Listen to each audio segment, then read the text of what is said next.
Introduction to structure charts, a visual method for planning source code. Structure charts are used to graphically model the relationship between modules within a system. Through the use of the hierarchical format, the sequence of processes along with the movement of data and control parameters can be mapped for interpretation.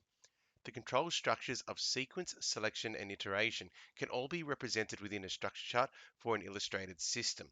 So what we're going to start off with now is taking a look at the different symbols used in a structure chart. And the first one we'll start off with is a process to represent a modular subroutine.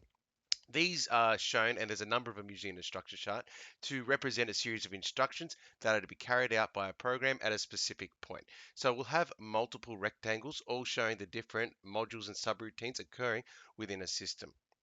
The next one is the call line, and this is what connects our process together so we get a bit of order in sequence in how the structure of the system will work and represent the relationship between modules. Okay, so they show the sequence between the modules and subroutines. Following on with the different control structures, the next one is the decision, and this is used to represent selection and split the chart sequence into multiple pathways, really giving you that hierarchical structure now that you can go down different paths to get to different processes within the system. And then the next control structure is that of repetition, okay, which shows when an actual step can be repeated multiple times by the system at this point. Now, from here, then, we're going to look at parameters for the movement of data. So the first one is your regular parameter with the white circle within it. And this indicates just the flow of data between processes. They accompany the call lines, okay, in showing the sequence and where it's going, and showing what data is moving between processes along the call line when going from one process to another. The second type of parameter is that of the control parameter.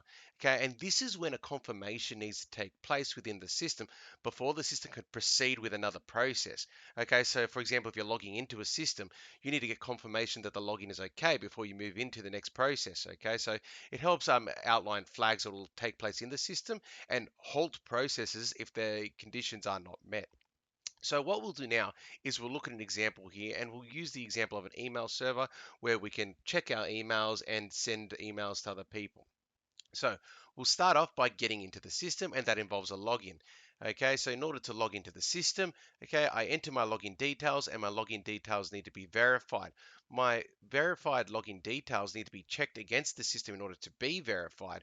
And then once the details are okay, and you can see that I've used a control parameter there to say details must be okay, I can then proceed within the system.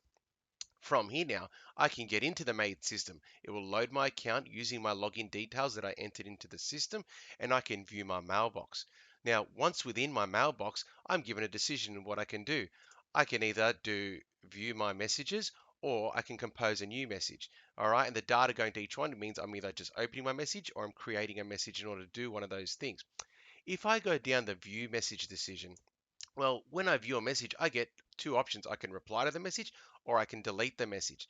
If I choose to delete the message, it's pretty much message is deleted. I get a confirmation delete is okay. System will proceed.